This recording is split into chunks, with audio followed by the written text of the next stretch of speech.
Hey, movie lovers, welcome back for another Anatomy of Movie here at the Popcorn Talk Network. Today we talk about Steve Carell's latest movie alongside Timothy Chalamet from Beautiful Boys. Stay tuned. Welcome to Popcorn Talk, featuring movie discussion, news, and interviews.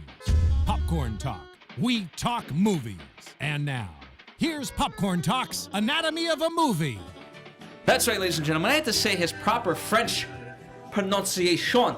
I have Marisa Serafini. Hello, everyone. I'm Phil Svitek. Missing in action still is Dimitri Panos. Yes.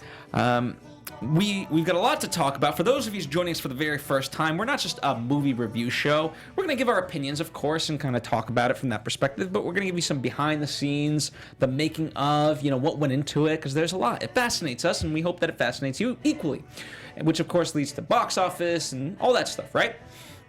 With a movie like this, too, there's going to be some Oscar predictions that we're going to be kind of making. It's Oscar countdown. Season. Yeah, exactly. So from that description alone, you could probably tell that we're a little bit spoiler-filled. So be forewarned, we're going to talk about the entirety of the movie. Therefore, if you haven't seen it, I highly recommend you see it first. But hey, to each his own. I'm not here to judge. To that, if you want to follow along in terms of our rundown and what we have to talk about, we do have a PDF in the description box that has the various information that sometimes we try to get to, but might not always get to, depends how the conversation goes. But it rounds it out. Last but not least, you as an audience member, you get to participate in the conversation. Yes, Marissa and I are doing the jibber-jabbering here today. Jibber jabber, jibber jabber. But you get to, whether it's in the live chat on the day of, or after the fact in the comments section, or just writing a review, or tweeting us, whatever the case may be, you get to participate in the conversation. We love that. That's what movies are all about, is really sharing and conversing. But without further ado, let's share our overall thoughts on Beautiful Boy. Marissa. Oh, man, where to begin? Okay, so I went into this film not knowing anything about the real life story. Nothing. Clean palette. Clean slate going in, and I've only seen the trailer maybe twice. And the trailer doesn't give you a lot other than the fact that it's a fairly tumultuous relationship between the father and the son. And I was like, okay, what caused that? And so I knew it was going to be a heavy drama in that sense. While watching it, didn't realize it was going to be a very drug addiction, drug-addled storyline. I was like, ah, crap. And there was no moments of levity, so this was a very, very hard movie, and no pun intended, it was a very, very hard pill to swallow. And watching it, I just kept hoping that there'd be some semblance of hope or happiness at the end, and it still left me uneasy. And it's not an easy film. It's not an easy film by any stretch of the imagination. Very deliberate, because a lot of the consensus from the people kind of signing on to it, which we'll talk about, they had this feeling that I don't want to make a Hollywood movie, quote unquote, that has just this happy ending, and we have to be honest about it. And the movie certainly is honest. Now, it's one side of it. What's interesting for me, what I appreciate is the research alongside of it, because the real life Nick does kind of pull out of this, and he's just, I would argue that he's a successful writer. I mean, he's writing for 13 Reasons Why. Probably apropos if you know anything about that Netflix show. It's not an easy one to swallow either. Right. So, but I think he can, he's as honest to that writing, and the fact that, is it 8 years sober, I believe? He's going on 8. Kudos to him. Anyway, as far as this movie, for me, I appreciated what it did, and I certainly wasn't expecting to have it be what it is. I mean, this is for me, a companion piece to A Star Is Born, because if I just want to,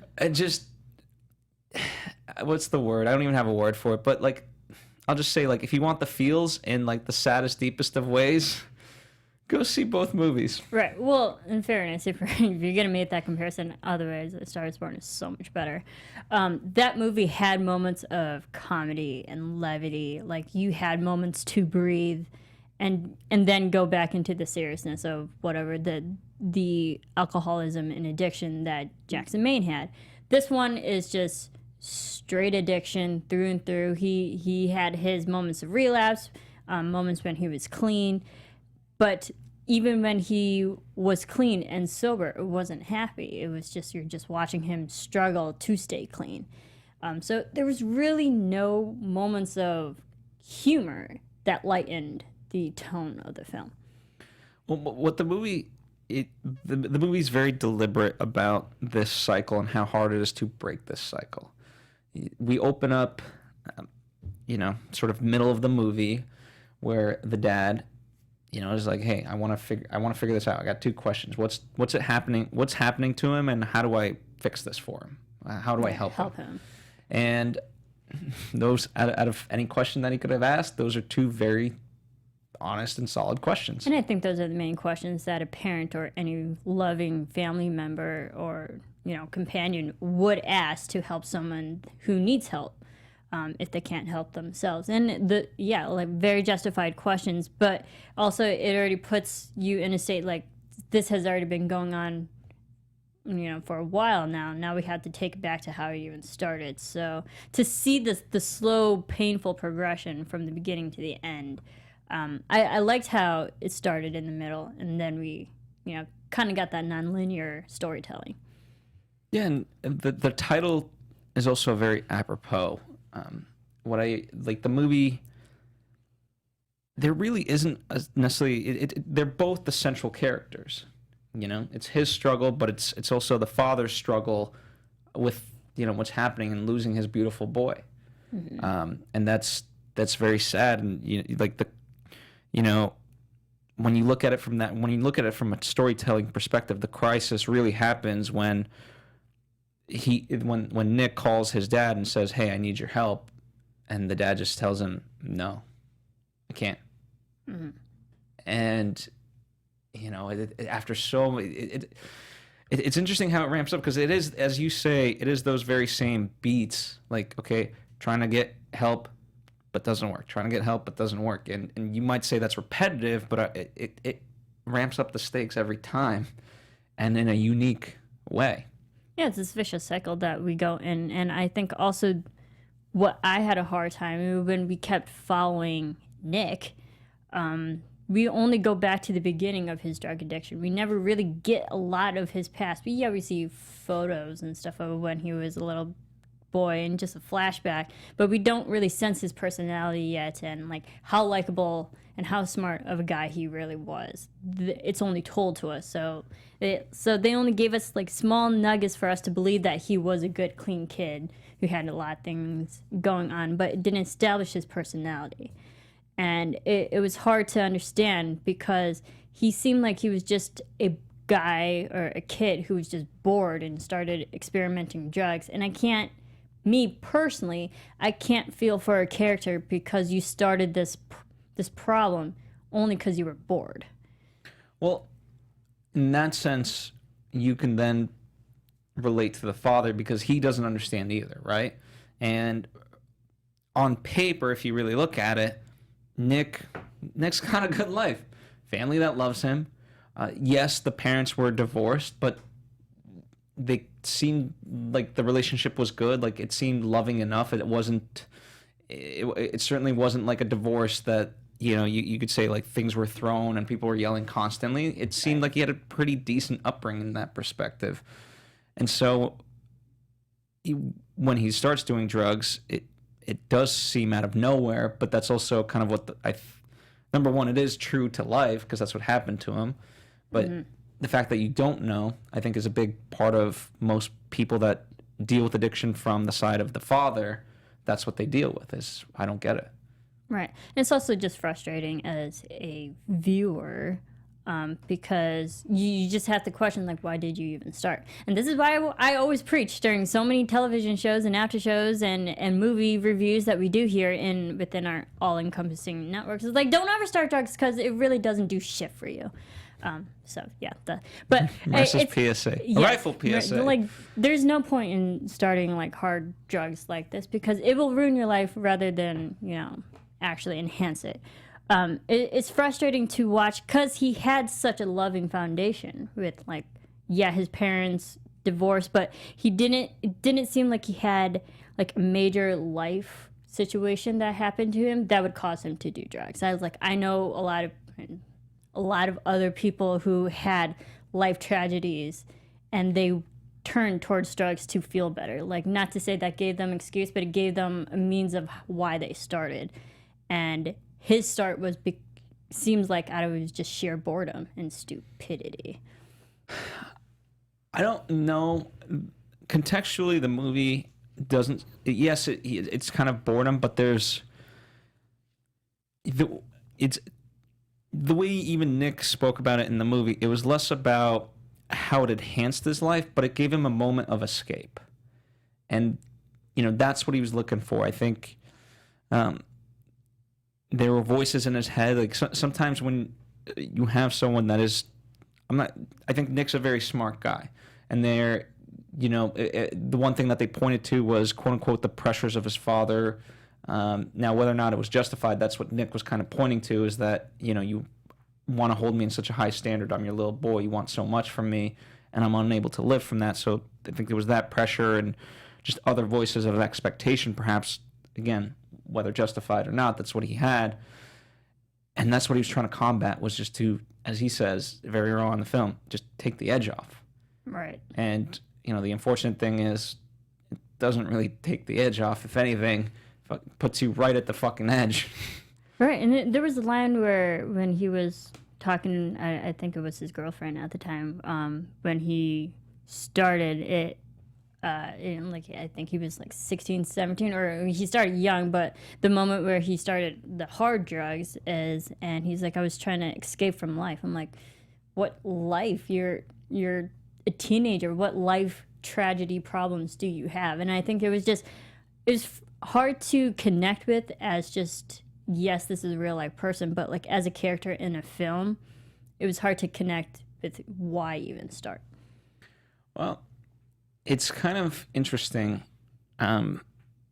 There's an argument to be made, like the more you know, the more you kind of suffer in a sense, and you have to, the text is there, and this is one of those movies that in essence kind of requires multiple viewings if you're going to really understand it. And the fact that like Bukowski was a hero of his, and the music he listened to and his influences. Nirvana. Yeah, Kurt Cobain's not the best influence either. Exactly. And so all these things, in essence, the point of their message is that life is tragic.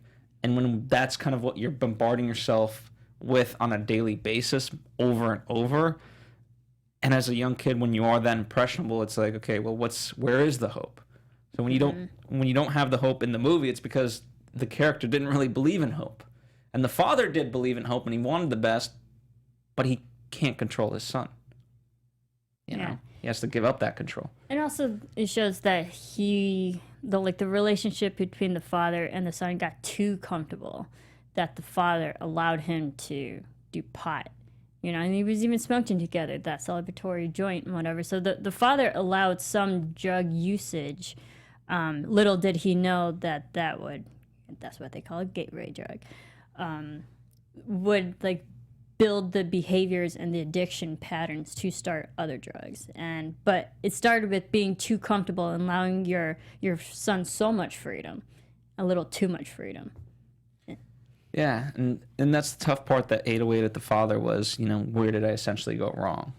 And the fact, one of the things, like when you look at their relationship, the fact that they could be as open and as honest as they were, on surface level, you would say that's a big positive, because most parents don't necessarily have that relationship. Kids do stupid things and they hide it from their parents. Mm-hmm. And it's like, okay, if anything, let's talk about it. Like, we'll have an open and honest relationship. If you do something bad or you're trying something, just tell me and I'm there for you.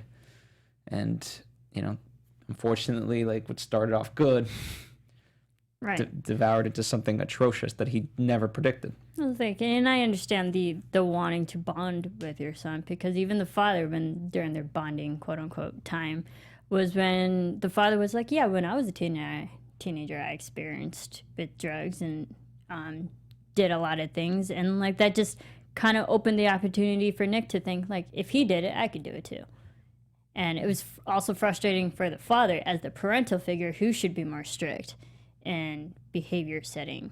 And because knowing that happened in David's past, Nick was like, yeah, I can do it too. Yeah, it's a weird duality because on the one hand, if he's trying to be strict, right? Because from that perspective, I don't think if David said like, "Hey, don't do drugs," he's gonna be like, "You're a hypocrite." Exactly. You did drugs. I'm gonna do drugs, and so it's a weird duality. Like he wins no way at the end. I think that's the realization most parents kind of have to come to is all I can do is do what I can, but they are human beings and they're going to make their own choices. Mm-hmm. And as the movie it kind of ends upon the fact that they're starting to go to meetings, meaning David, for a support group about parents and people who have dealt with addiction, right. Meaning they aren't addicted, but they're dealing with it. Yeah, because it affects them too, just behavior-wise, and it affects the family, especially when the kids are in the know. It was very heartbreaking to see the little boy who's like, is Nick on drugs again? So even kids who should not be, like, have any wherewithal of drugs and that knowledge, to know that their older brother is on drugs, that's also painful to know that it affects everybody within the family. Yeah, the only hope that I have is that, okay, at least the little boy, he kind of looks at it and says, all right, I don't want to do drugs ever. Mm-hmm. We never got that side of it. The story is very much David and Nick. But one of the other characters I do want to talk about is Karen. She's the stepmom, and I thought, for her role, I thought she did a wonderful job, and they gave her a lot to work with. Yeah. First of all, I love Maria Menounos. She was my favorite character in ER when she played Abby Lockhart. Fantastic. So she's a great actress, and it was really great to see she was very understanding in every situation, and she's not the evil stepmother. She is this very supportive mother towards Nick, even though they're not real, or biological mother-son, and she was very supportive towards David. And she, even like the moment where she actually was, trying to chase down Nick, I was like, all right, that's also a good parent, because David's at his wit's end trying to do whatever he can, and now it was her time to step in and do whatever she can. So it's not like she didn't try it, and it's painful because she was the mother figure in this movie, and she has to take care of her own kids too, and she's that person who's just kind of stuck witnessing everything and who wants to do more. Yeah, and the more time that goes by, I think when she has that confrontation with David about like, hey, where are you going? And what it really came down to for me was when you see all those pictures of David and Nick, and as kids they're having fun and so forth, she's essentially saying like, you got two kids right here, and they need you just as much as Nick. Now, Nick made his choices, and obviously we're sad for him and want to support him, but right. How many times are we going to go through this and let these other kids basically not have a dad? Right, and like they have a chance of not going in the direction that Nick has. It's like, let's focus on the current generation and let's not fuck them up, yeah. Essentially. Yeah, so that was hopeful, at least, I thought. I thought she was... really, she was great. Karen was that very strong, consistent, supportive person throughout. But to go on the flip side, the real biological mother, Amy Ryan's character, I couldn't understand if she was supposed to be this quote unquote villain, like antagonist of the film, because they started off with David yelling at her, so she's not the supportive. She's kind of like the deadbeat mom. But when the movie switches, she becomes the supportive mom. And I was like, I don't understand her purpose. Well, her purpose was everything that they tried to do honest to life. And, for better or worse, that's what they went for. And I think, the switch that happened at first when David's taking care of Nick and, she finds out about this, of course her natural instinct is like, okay, you got custody, you essentially did this. So there's that kind of blame, and right or wrong, it just is what it is. Now David and like we see the lengths that he goes to try to help his son. And so after a certain point, maybe she, the wife, the ex-wife rather, realizes that, hey, maybe by not being as involved or whatever, I had a hand in this somehow, and therefore I have to help. And it just happens to be at a time when, at this point, David's seen too much that he's not able to help.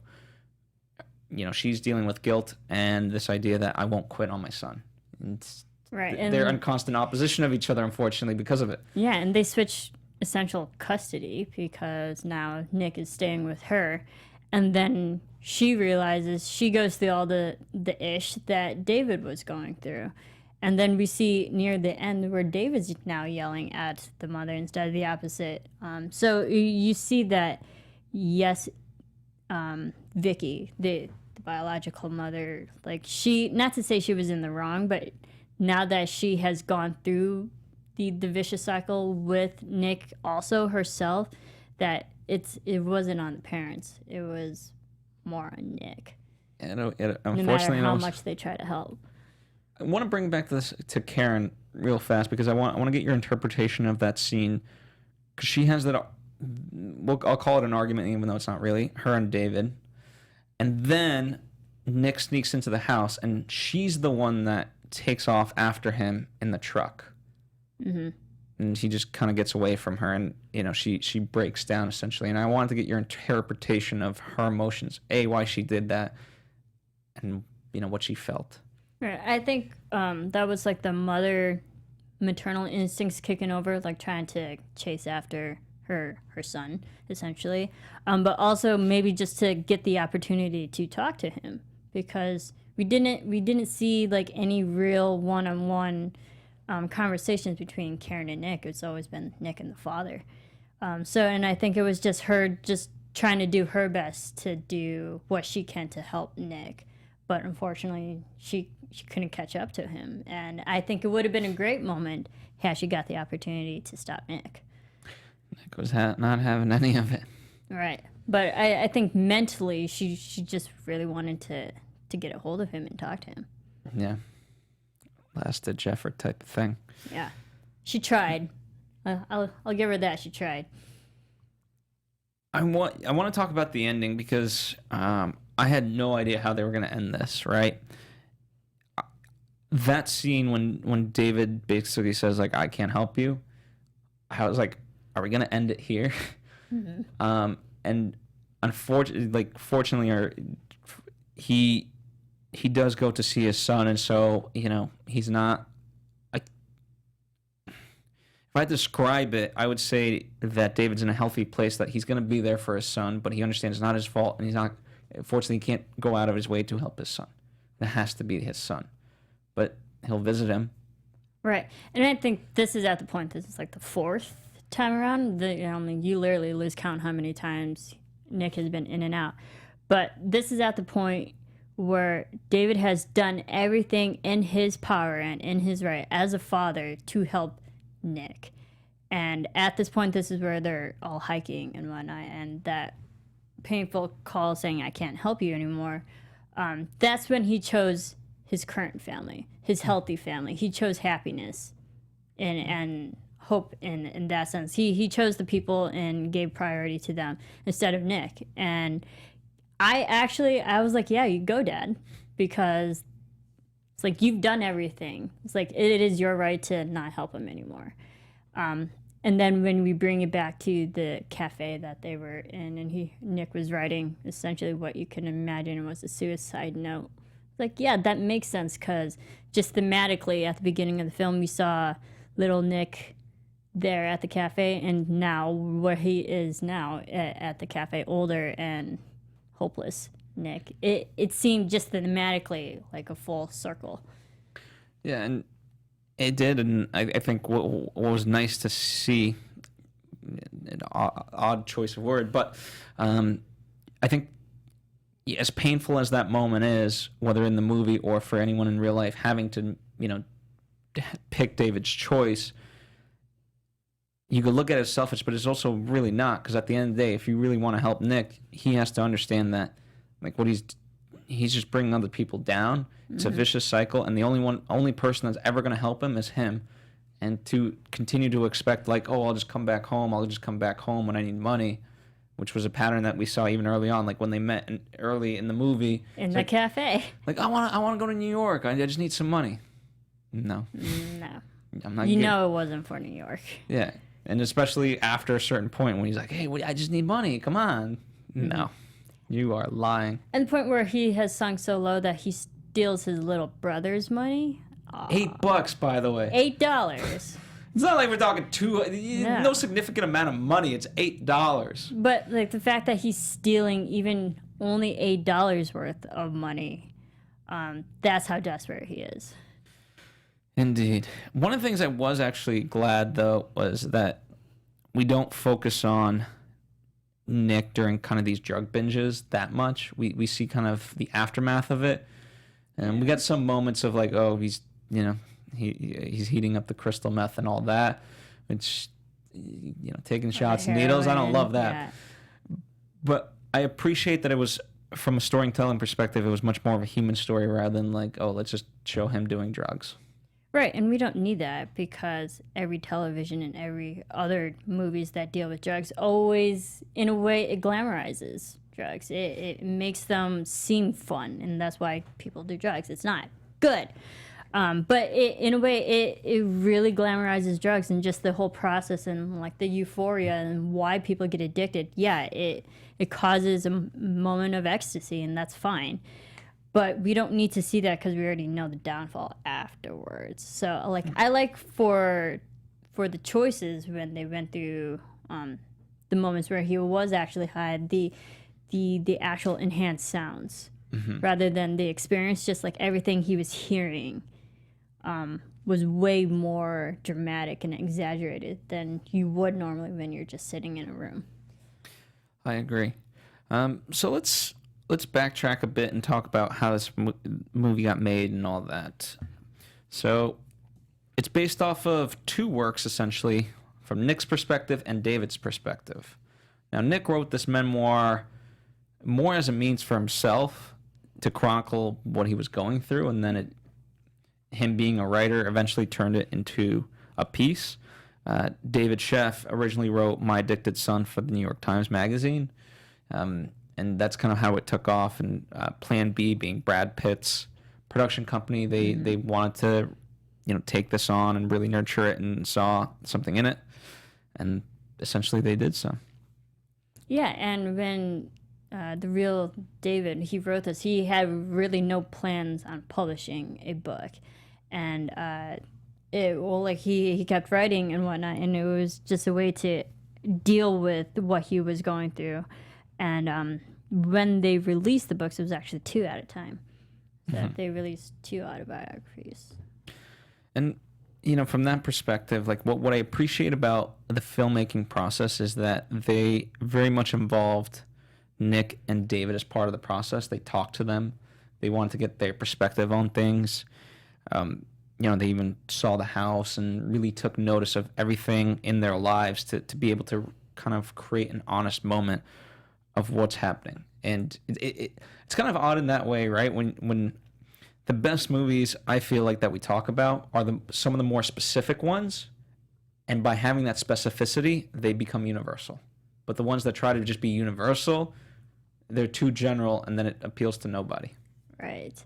And I think the great thing about is that they did have the real life people that had their influence, and like to get some credibility and authentication behind it.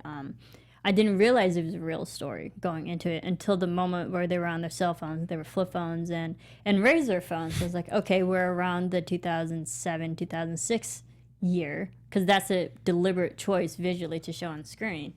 And I was like, this has to be a real story if they're using razor cell phones, and sure enough, it was. And old computers, by the way. Yeah, and old computers. They had a lot of good shots of computers. A lot of big computer screens. That's where technology, has advanced so much that you can tell when you're using purposely dated technology that it had to be real. And it's interesting because this seems like such a loving family. And it's hard when you know that this is what they went through. Yeah, I'd be very curious to know kind of where they are today. in an interesting way, they chose to end the movie, I think rightfully so, on kind of title cards of, if you're dealing with this, here's how to really get help from both sides. But knowing that so far it's a success story. You know, the fact that, like, again, Nick is an actual writer in Hollywood. You know, David's always been David. He's a successful writer for a number of publications, so kudos to him. I'm very curious to kind of know about their relationship. Obviously, I think, you know, there's still continued love there. And the fact that Nick has been sober, I think, is again, when you talk about that uplifting message, the fact that that's real life and that's where we're at, I think is awesome. Yeah, I mean, but you wouldn't know it until the end title card that now Nick is sober. It's been currently putting timestamp like 8 years. So it was like, yeah, you applaud him in that fact, but watching the film, you would never get it, because there was that moment where he went about a year and a half clean. Like, and 18 months, yeah. Yeah, and that was like, quote unquote, long for him. And then to relapse. So now knowing that it's been 8 years, good for him to like exceed his record in that sense. But also, at the end of the film, when David goes to get him out of rehab yet again, and they're out on the bench, it doesn't leave you on a happy note, because you know, he almost died, but this is going to be an ongoing process that he has to fight with every day. And I think that's what, you know, ironically, to me, it's a very universal message that you essentially have to fight. Like, every day you wake up, even if you're not addicted, you still have essentially the same choices to make over and over. You know, the demons that you vanquished yesterday, they reappeared today. Right. And, you know, I don't know. I had a realization not too long ago that it's not like a video game where after you reach a certain level, you save and you continue from there. Like, nope, you're back to square one every day. Even like, and I'm talking, again, not even from an addict's perspective. Like, you have the same choices to make. And I always deduce it down to two. You can either create or you can destroy. Yeah. And Nick's current struggle now, is his ability to keep fighting to live every single day. Yeah. And even that's too big a tree. I boil it down to, like, from his perspective, do I have the OJ or do I have some heroin or crack or crystal meth? Just pick the OJ, brother. Pick the OJ. So yeah, obviously a lot of stuff there. Speaking of kind of the addiction side of it, Chalamet dropped. They started shooting with him dropping about 25 to 30 pounds for the scenes where he's really emaciated, and shooting him that way. Which, as he says, I think this was when the scene when his dad's kind of picking him up early on in the rain. You know, he says, like, hey, I mentally I know I'm acting, but my body, it's like, dude, what's going on? I'm in the rain. I'm hungry. I'm starving. Like, what the hell's going on? Yeah, and also it does show just like the Timothy's statuesque. He is tall and very, very lean. He's a skinny guy, and to see that, but it does add to the character that, you know, when you're on drugs, you a lot of times lose weight because of it. And there was the moment where David's actually trying to describe his son. He's like 6 foot and only 120 pounds. You're like, he should be a little bit bigger than that. Yeah, let's go 140, 145. Even that's on the skinny end, but only 120 for already being 6 foot. I was like, that's super skinny. So it already shows like how much the drugs has affected him physically. Mm-hmm. Yeah, I agree. You know, and everyone that I've talked about, kind of like Steve Carell was very much on the edge of like, do I want to do this movie? But then he saw the script, he read the script, and as he said, like Steve Carell's a dad in his own right, and you can imagine Steve kind of being this loving type of father. As far as that, I don't think it was a far stretch for him to get into the character. Where it became a stretch is now having to deal with, you know, the loss of a son, and as he describes it, like, hey, I think about that kind of every day. Right. And Steve Carell did have hesitations going into this, like you said, because he was worried that the script would be too Hollywood, essentially, and changing a lot of the truths. because this is a real life story. But he found that the script was what he said, quote unquote, brutally honest. That's what essentially got him attached. And he was the first person to get attached to this film because they wrote this script years ago and they were milling around for like about 3 years just thinking of who could be a part of it, not really having a set actor or cast in mind, but Steve Carell got a hold of it, and he was the first one. And then after that, other people just kept signing on. Yeah, and one of the reasons they signed him is that there's a believability factor to Steve in the role. So much so that when Felix, the director, heard that Steve was attached and kind of placed him into that mindset, he's like, he says he started crying because he knew Steve would be able to do it and nail it. And I don't think he was wrong. Right, and this is after Foxcatcher and all that. And I mean, Steve Carell has built his career in comedy, but he was also now successfully building his career in drama. And Timothy Chalamet is on the up and up for upcoming actors as well. So I think it was good timing for both of these guys. Absolutely. And, Felix Van, I'm going to butcher his name. He's Belgian-born. Van Groningen? Yes. A lot of these guys working on the movie kind of have a very personal connection to it. In the case of Felix, he says, I was young, I experimented with drugs, I could have been like Nick. It didn't happen, but it could have happened. So for a lot of reasons, I felt that it was important to tell this story. Yeah. So kudos to him from that perspective. He's described as having extremely high emotional IQ, which... obviously you and I haven't experienced firsthand, but seeing the source material, i.e. the movie, I would say that's true. Yeah, I mean, this is a very dramatic, emotional film. They're not going for humor. They're not going for comedy. This is like straight drama that they're trying to win Academy Awards for. You can definitely tell. And it's not contrived in that way, but it's not a happy story. It's a very serious story. And you definitely felt so many different emotions while you're watching it. It's frustrating. There are moments where you get angry as a viewer. There are moments you're angry at the characters. You're frustrated with the situations that are happening. But there are also moments where like you really love the family because of how great of people they essentially are. Yeah, and I think the biggest... We all look to movies in a sense to be a roadmap in our own lives. And so when you start rooting for this family, like you want the best for them, and when you're not getting it, you become frustrated, much like the characters. But then you start to internalize it, and you're like, where's my happy ending? Mm-hmm. And especially if you're someone that's very tied into this in your own real life, you're looking for that answer.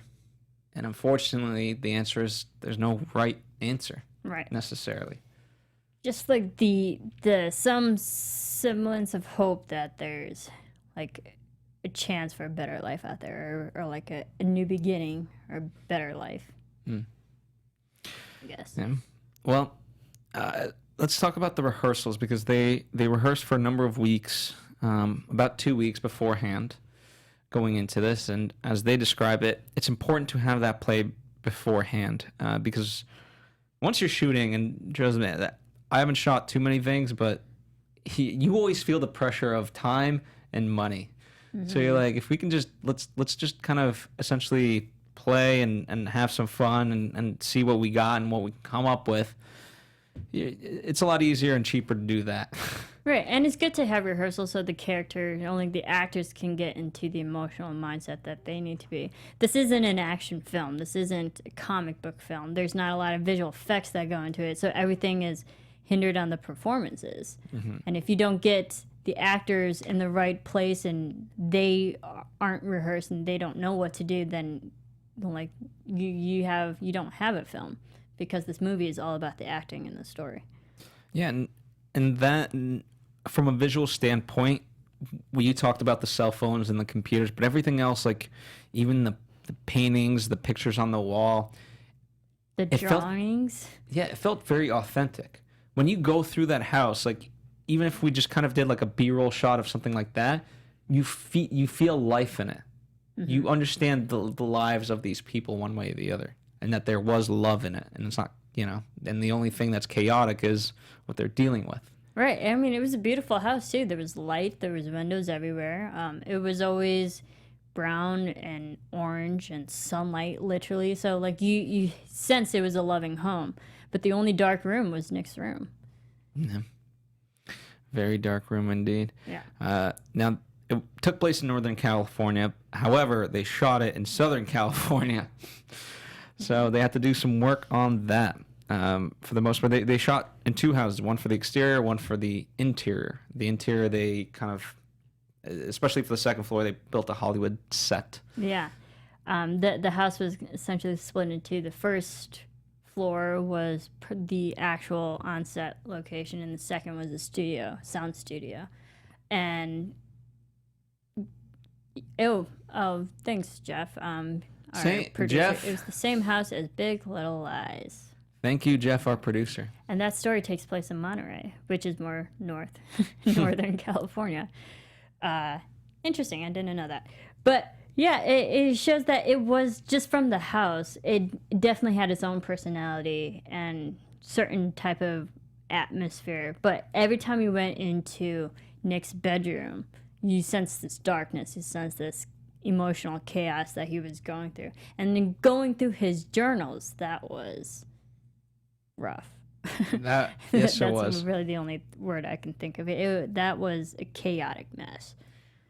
Which, when the mother finally takes him in, he's got that kind of attic, room. A totally different feel. Now, whether she did that on purpose or not, like everything's blue and white.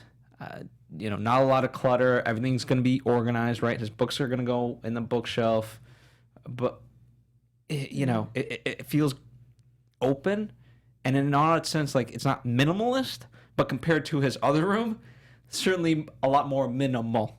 Right. And the different types of lives that he had when he was with his biological mother and when he was with David. But it really doesn't matter what environment he is, because when he went with his mother, that was a very bright room, but he was still going through a lot of problems. Yeah, but I there, not that it's the only fix, but there is something to be said about your environment, because I think he was honest in that moment, and she asked him, how do you feel? And he says, like a human. When all you're surrounded by is darkness, eventually it has an effect on you. Now, it has such a deep effect that now all of a sudden, even when you go into light, you carry that darkness with you and spread that darkness into this bright room. Right. So that's my reading of it, at least. Yeah.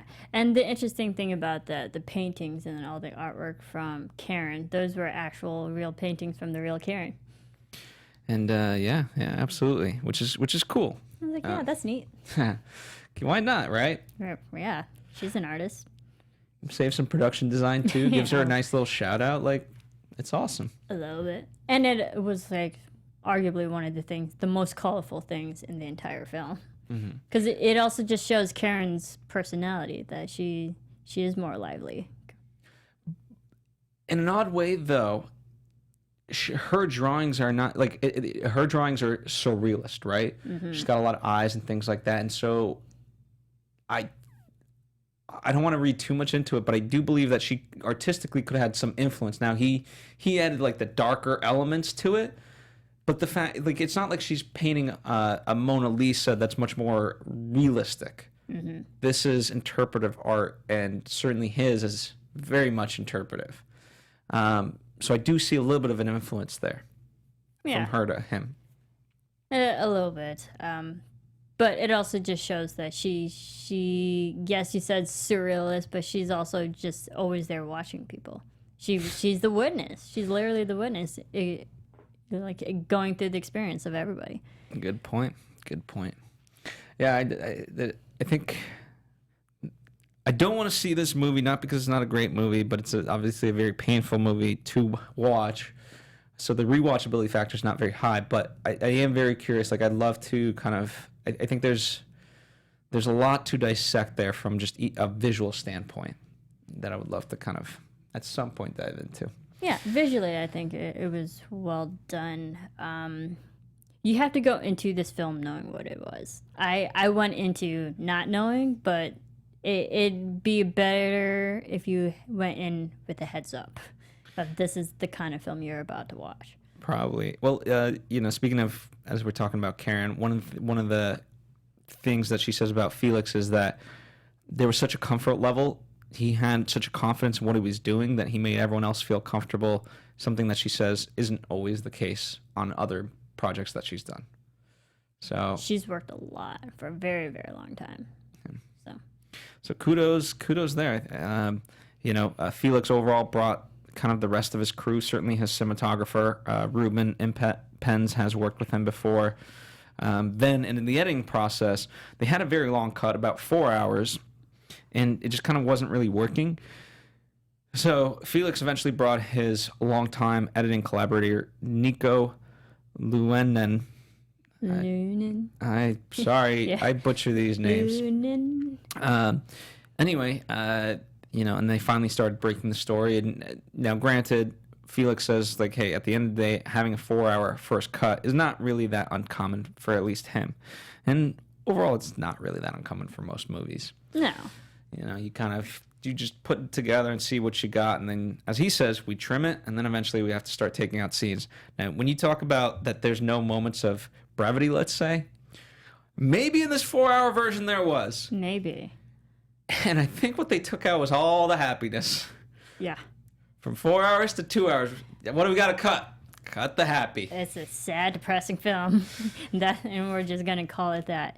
But also, it could have been moments where they cut away the drug addiction, drug-influenced moments, because we've seen it so many times, painfully, over and over again, what it's like or what whoever is feeling during the moments they're high. Like, we've seen it. And I think take away all those moments where throughout all these years that Nick was getting high, it's like save us in a way. I'm like, thank you for taking that out because we don't need to see it again. Well, it's not that dissimilar, like when Shakespeare wrote Love, meaning about love, it's not an actual play or anything. Although maybe there is, I don't know Shakespeare that well, but he didn't need to put in sex scenes. You got it. Right? So from that perspective, you contextualize the love, and then the act of love is unnecessary. You interpret it. So as far as this is concerned, you don't need that side of it. It's just gratuitous at that point. What you're really getting is the effect, what leads him to it, and the ramifications more importantly after it. Yeah. So, yeah, I think that it completely would have been useless. Yeah. It's redundant. Exactly. Now, as far as the music is concerned, there is no music, which is an interesting choice. There's diegetic music, and like we had Nirvana, of course, because big influence, and John Lennon's Beautiful Boy. And those are really about the only 2 songs that were purposely placed in the movie. Yeah, as far as like actual compositions, having a score for the movie, there is none. Which, when you talk about this, like even having a sad song kind of allows you a moment of break, because in an odd way, like at least there's something to take you out of what you're fully watching, because there's kind of like an artifice, let's say, whereas this, if there's not really music and if it's all just part of the scene, then you're really living that moment. Yeah. There's nothing to separate you from the movie. You're at that point, you might as well be Karen in the room with them. Yeah, and the thing is, music is usually placed in films to make you feel a certain emotion. And when you take that away and you strip it away, it is literally just real life, because real life doesn't have music playing in your background unless it's in your head. But it shows that just how painful it is, because it kind of makes it more lifeless. It doesn't, even those moments like with sadness, it's not like, well, it just goes to show how powerful the performances of both, and well, technically all the actors were, because you have that emotion regardless of the music. It's not like you need a musical cue to be like, be very sad here. Mm-hmm. There's a point in time in the movie, the entire theater started crying. They didn't need There was no cue for that cry. It just happened, and the fact that that's how powerful this movie is a testament to the movie. Yeah, I think it's good because sometimes music just gets way too overbearing. Yeah, and I think people overuse it half the time. Yeah, or use it wrong. Yeah, they just...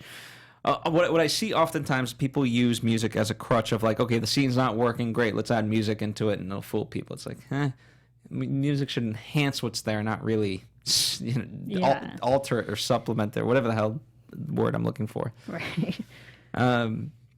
Anywho, it had its world premiere at the Toronto International Film Festival not too long ago, back in September. Did well there, and just released. Now, in the UK, it's not coming out till 2019. Yeah. Which, it's not in many theaters to begin with. Yeah, this is very, very, very limited Oscar limited movie. But also, if you think about it, it's a very American story. These are Americans. It's dealing with them. Not that drug addiction isn't a worldwide problem, but these are two people within the like U.S. America. So I can't imagine how well it's going to do over in the U.K. because it's not really that demographic. I mean, you'd be surprised. I don't know. I can't say with 100% certainty. Obviously, it's a more niche audience to begin with. Maybe Felix's Belgians will go out in droves to see this movie. But I think the movie works well enough that there is a universality to it. So who knows? I can't predict it. What's interesting is that it has only a 68% on Rotten Tomatoes. As they say, according to consensus, that the acting makes up for the story's muted emotional impact. I would say, if anything that this movie has, it's an emotional impact. Not a happy one, yeah, but it's impactful. It's emotional, but it's also definitely muted, too, because it's not happy. It meant for one type of, like, tone, and that it was serious and dramatic, and they got it. They definitely got it. Well, I'm still surprised by the 68. I think... That's actually fairly high. Really? I personally think I would personally rank it lower, but... All right. I think we disagree there, I guess. Well, how about this? I don't necessarily know if it's... The audience put it at 78. There you go. Do you feel... Like, I don't know if this is Oscar picture worthy, but I do believe the acting, and I want, like, I think certainly Steve Carell and Timothée Chalamet, but also I would love to see Karen, the actress get nominated there. Laura Tierney. I think it'd be good. I mean, Steve Carell I think would be really great if he got nominated for. I think Timothée Chalamet, it's the same type of, not to sound terrible, but I personally don't like Timothée Chalamet as an actor. All the roles that I've seen so far with him, it's only like a handful because he is still up and coming. It's that angsty teenager. Mm-hmm. And that's really not that hard to act. Like, my nephew could play angsty teenager, but like, maybe for the emotional driven, it was frustrating. Like, you can see the frustration, but I don't think it's one of the best performances. Yeah, it'll be interesting as more movies come out. I think for me, Steve Carell does carry a lot of the movie. I would like to see her get nominated for the role of Karen. But if Timothy wasn't nominated, I kind of would be okay with it because I think from his roles, I don't know if it's his strongest roles, believe it or not. And I do believe that there's going to be other fantastic roles to nominate. So I wouldn't be that dissatisfied if I'm like, oh, he's not on the ballot. Right. I mean, I wouldn't be surprised if he did get nominated because it is that type of... this film is definitely released for the Academy Awards, and it's seemingly and rightfully so. So I think he'll definitely get nominated. I can't say he'll win. I don't see him winning. I don't see him winning, but maybe a nomination. I could see a nomination. I think for adapted screenplay, I think this could be nominated. Right. And whether it wins, we'll find out. Jeff is in the booth now. Jeff, the award season is like your Super Bowl. This is like. That's right. Yes, it is. What do you think? I know you haven't seen the movie. No, but... I've been hearing buzz for both of them. I think the buzz is much more in the Timothée Chalamet camp than the Steve Carell camp. What? That's what I'm hearing. And I think Timothée Chalamet, he's kind of an it guy right now in Hollywood, which might help his chances. I don't know, but it does seem like reception from the film has been a little lukewarm. So, Boo. But there's always films where the performances get recognized, but not necessarily the picture itself. But I mean, I can see that. I wouldn't say It Boy yet, because Lucas Hedges, I think, is actually a better actor than Timothée Chalamet. If you think about the last 3 films that we've talked about, Timothée Chalamet, this film, Call Me By Your Name, and Lady Bird, he plays the angsty teenager in every single one of them. So it's not out of his wheelhouse. We know he can do it. That's why I say this is the same role he's done over and over and third time over again in this film. So it's very frustrating to see him getting nominated for the exact type of personality he's been playing for the last 2 years. Yeah. It just goes to show people just want more of the same. Anywho, that does it for our discussion. Any final thoughts, Marisa, before we wrap it out?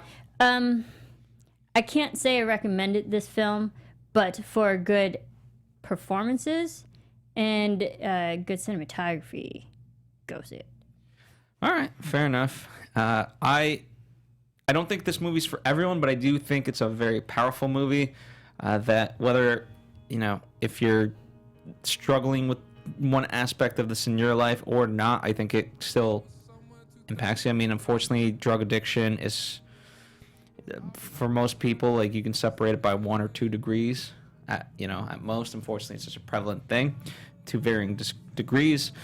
So I think at the very least it does spark a lot of conversation. And speaking of which, I do encourage you to comment and let us know your thoughts. I am curious to read them, and truly appreciate you for joining us.